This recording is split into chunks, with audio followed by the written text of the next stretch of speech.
अगर यहाँ पहुँचने के बाद 35 से 40 किलोमीटर दूरी है। तो दोस्तों आप जो मेरे पीछे देख रहे हैं यही प्रेमानंद महाराज जी का जन्म स्थल है और इस मंदिर का नाम है श्री चंद्रमौलेश्वर महादेव मंदिर। A few moments later. जय हिंद कानपुर वासियों, आप सभी का स्वागत है मेरे न्यू ब्लॉग में। और दोस्तों मैं जा रहा हूँ अपने आराध्य गुरु के जन्म स्थल और आपको बता दूं कि ये आराध्य गुरु कौन है। और मेरे आराध्य गुरु के सम्मान में बना है एक भव्य मंदिर जो कि कानपुर से लगभग 25 किलोमीटर दूरी पर यह मंदिर बना है। ये कौन सा क्षेत्र है, ये मंदिर कौन सा है, मंदिर का क्या नाम है, संपूर्ण जानकारी मैं आपको इसी वीडियो में दूंगा। तो वीडियो को शुरू से अंत तक जरूर देखिएगा और वीडियो पसंद आए तो वीडियो को लाइक, कमेंट और चैनल को सब्सक्राइब करना ना भूलिएगा। और जब मैं रास्ते से जाऊंगा तो जो भी हाईलाइट प्लेस होंगे इस वीडियो में मैं आपको उसको भी दिखाऊंगा। और चलिए फिर वीडियो को शुरू करते हैं बिना देरी किए। तो दोस्तों ये जो आप चौराहा देख रहे हैं ये कानपुर का प्रसिद्ध चौराहा है, नवस्था चौराहा, जिसके सीधे जाएंगे तो आप गल्ला मंडी चले जाएंगे, आप राइट में जाएंगे तो बर्रा चले जाएंगे और लेफ्ट में हमें जाना है रामा देवी साइड।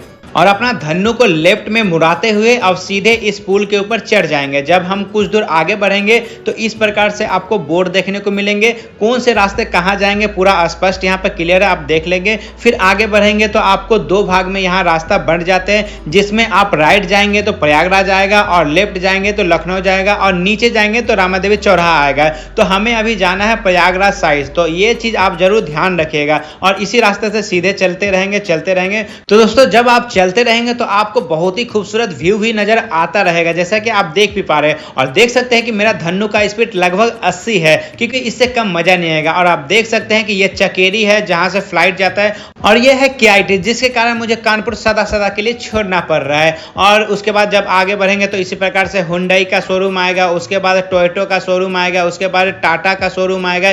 फिर आगे बढ़ेंगे तो मून एंड मार्स रिजॉर्ट आएगा। उसके बाद जब आगे बढ़ेंगे तो आपको एक्सिस कॉलेज आएगा। फिर आगे बढ़ेंगे तो आपको बाबा बजरंगबली का मंदिर मिलेगा। फिर सीधे आगे आएंगे तो आपको ये नरवल मोड़ नजर आएगा और इसी स्थान पे आपको दोस्तों रुक जाना है। अगर आप हो सके तो इस चौराहा को अगर ऑपोजिट पार कर सकते हैं तो कर लीजिएगा, या नहीं तो आपको आगे जाना है और पुल एक आएगा उसके नीचे से आपको आके यू टर्न लेकर इस स्थान पे आना है। और जैसा कि आप देख भी पा रहे हैं पद्मश्री श्यामलाल गुप्ता पार्षद समिति द्वार, इसी द्वार से अंदर जाना है। तो हम लोग सीधे चलते गए और ये जो आप देख रहे हैं ये पुल पे आपको नहीं चढ़ना है। पुल के जैसे आगे बढ़ेंगे तो आपको ये कट मिलेगा, इस कट से आपको फिर से राइट की ओर मुड़ना है। और जैसे आप राइट मुड़ेंगे तो यहाँ से आपको सीधे जाना है, लगभग यहाँ से 1 से 1.5 किलोमीटर आपको जाना है। ये आप लोकेशन में मंदिर देख लीजिएगा और यहाँ पर अपना सर झुकाते हुए फिर से आगे सीधे चलते जाइएगा और कृपया धीमे गति से ही गाड़ी चलाइएगा तो अच्छा रहेगा। फिर आपको जब आगे बढ़ेंगे तो जो मैंने आपको दिखाया था देख लीजिए, आप राइट साइड में दुकान है और फिर हमें मुड़ना है यहाँ से लेफ्ट साइड। और फाइनली हम लोग वहीं आ गए जो कि मैंने आपको पढ़ के बताया था,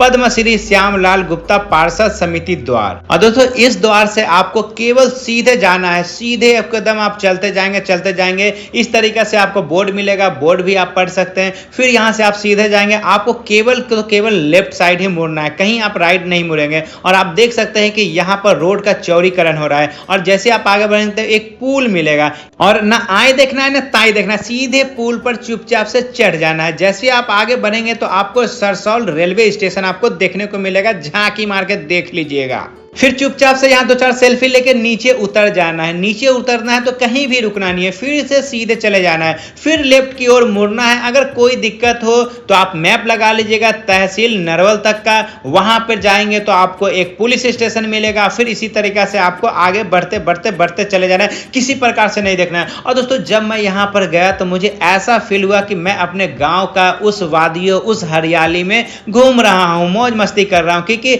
ऐसा दृश्य आपको शहर में बहुत ही मुश्किल से मिलेगा। और फिर इसी प्रकार से आप बोर्ड पढ़ लेंगे, फिर आगे चुपचाप से बढ़ जाना है। और फाइनली दोस्तों इस प्रकार से एक चौराहा मिलेगा, इस चौराहा को भी पार कर देना है। और ये दोस्तों आप देख सकते हैं यही वो पुलिस चौकी है, इसी पुलिस चौकी से आपको लेफ्ट फिर मुड़ना है। जैसे आप यहां से 3 किलोमीटर के आसपास जब आगे बढ़ेंगे तो आ गए हम लोग फाइनली लाखों लोगों को धर्म के पथ पर लाने वाले हमारे आराध्य गुरु जी का यह ग्राम है, जो कि यह आखिरी गांव। और दोस्तों इसी रास्ते से जब हम कुछ दूर आगे बढ़ेंगे तो आपको ये सुंदर सा बना हुआ संगमरमर का आपको दिखेगा मंदिर जहां हम आए हैं। तो दोस्तों हम लोग फाइनली पहुंच गए और नौबस्ता से यहाँ पहुंचने में जो मैं 25 किलोमीटर बताया था, मगर यहाँ पहुंचने के बाद 35 से 40 किलोमीटर दूरी है। तो हाँ दोस्तों, फाइनली मैं आ गया अपने आराध्य गुरु श्री प्रेमानंद महाराज जी के जन्म स्थल पर, और उनके ही साथ सम्मान में बना है यह मंदिर। और इस मंदिर का नाम है श्री चंद्रमौलेश्वर महादेव मंदिर, और यह स्थान का है कानपुर के नरबल तहसील के आखिरी ग्राम में है, और इस मंदिर से थोड़ी ही दूरी पर है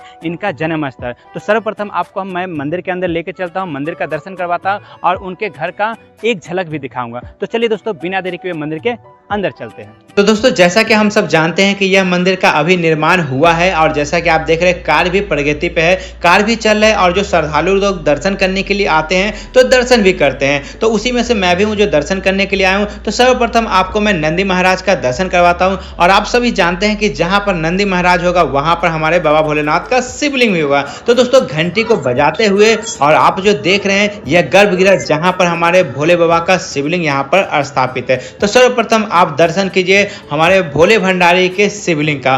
और दोस्तों, भोले भंडारी से आप चाहे तो कुछ भी मांग सकते। भोले भंडारी हमारे एक लोटा जल और एक बेल पत्थर में ही प्रसन्न हो जाते हैं। तो चलिए दोस्तों, अब मैं आपको एक झलक मंदिर का प्रांगण दिखा देता हूं, और कहां पर कौन से मूर्ति स्थापित है और छवि स्थापित है उनका मैं दर्शन करवाता हूं। तो दोस्तों, जैसे आप मंदिर में प्रवेश करेंगे तो आपके बाएं साइड हमारे आराध्य गुरु श्री प्रेमानंद महाराज जी का छवि स्थापित है, जो कि आप देख सकते हैं। इनके बगल में ही बाबा भोलेनाथ का परिवार आपको दर्शन करने को मिलेगा। मां पार्वती, गणेश भगवान और बाबा भोलेनाथ, और इनके ऑपोजिट में है जो कार्तिकेय भगवान का मूर्ति को स्थापित किया गया है। तो दर्शन करने के बाद जैसे आप आगे बढ़ेंगे तो आपको एक और छवि आपको हमारे श्री आराध्य गुरु प्रेमानंद महाराज जी का भी आपको दर्शन करने को मिलेगा। तो दोस्तों, जब आप गुरु जी का दर्शन कर लेंगे तो ठीक इनके उल्टे साइड में ही यहाँ पर कार्तिकेय भगवान का मूर्ति को यहाँ पर स्थापित किया गया है, और इनके बगल में ही हमारे प्रेमानंद महाराज जी के गुरु को भी यहाँ पर ध्यान अवस्था में यहाँ पर छवि को रखा गया है, जैसा कि आप देख पा रहे हैं। फिर दोस्तों, यहाँ पर जब से आप आगे की ओर बढ़ेंगे तो यहाँ पर एक और शिवलिंग को स्थापित किया गया है,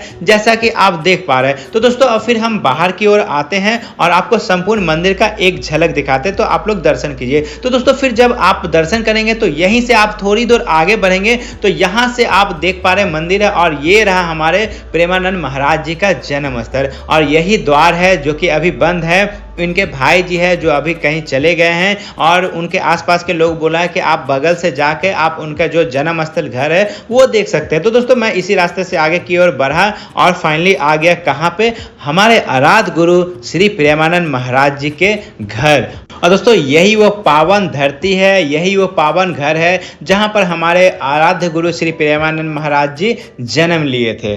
तो दोस्तों, आप जो मेरे पीछे देख रहे हैं यही प्रेमानंद महाराज जी का जन्म स्थल है, और उनके माता पिता अब इस दुनिया में नहीं रहे। उनके छोटे भाई का ये घर है जिनका नाम है घनश्याम पांडे, जो कि अभी वो नहीं है, और आप देख सकते हैं कि दरवाज़ा भी बंद है, और प्रेमानंद महाराज अब यहाँ पर कभी नहीं आएंगे, ऐसा बहुत लोगों से सुना है, और उन्होंने शायद संकल्प लिया है कि अब वो वृंदावन कभी नहीं छोड़ेंगे। तो इसी के लिए अब वो यहाँ पर आएंगे भी नहीं, और उनके छोटे भाई जी है वो अभी कहीं गए हैं, जो कि घनश्याम पांडे जी हैं। और दोस्तों, आप देख सकते हैं कि दरवाज़ा भी बंद है, और ये हमारे आराध्य गुरु श्री प्रेमानंद महाराज जी का जन्म स्थल है। तो दोस्तों, इसी के साथ यह ब्लॉग यहीं समाप्त होता है। फिर आप सभी से मिलते हैं किसी अन्य ब्लॉग में, तब तक के लिए बाय, जय हिंद, राधे राधे।